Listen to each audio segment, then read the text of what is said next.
Hi guys, in today's video we're gonna have a look on how to create this tooltip on any element you want. You can even position that on the left side, right side, top, bottom, etc, etc.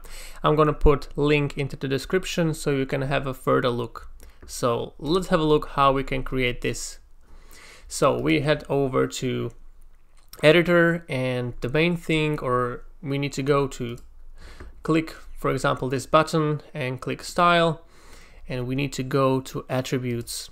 And what we need to do, we need to add two attributes, and the first one is called data balloon. So this is what you need to put in the name, and you can put whatever value you want to have. So let's say important to. And this is the first thing. So you're basically gonna set up the value which is going to show up in the tooltip. And the next attribute we need to do or add is data balloon -pos. That means position, and you can choose from top, right, bottom, left, and etc, etc. So let's say I want to have a tooltip at the right side of the button, so I'm just going to type right.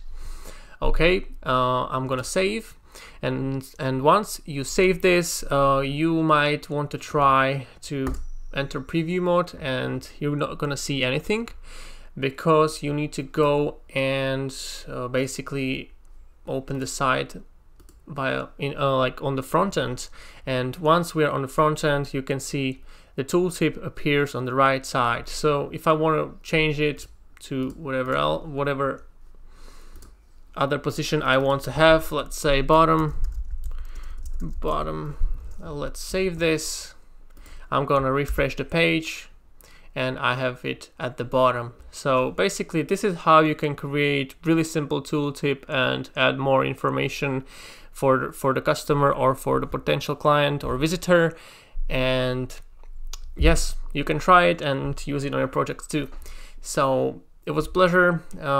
Hope you find this interesting or useful, and if you have any questions, feel free to ask and I'll be happy to answer or help. And see you next time.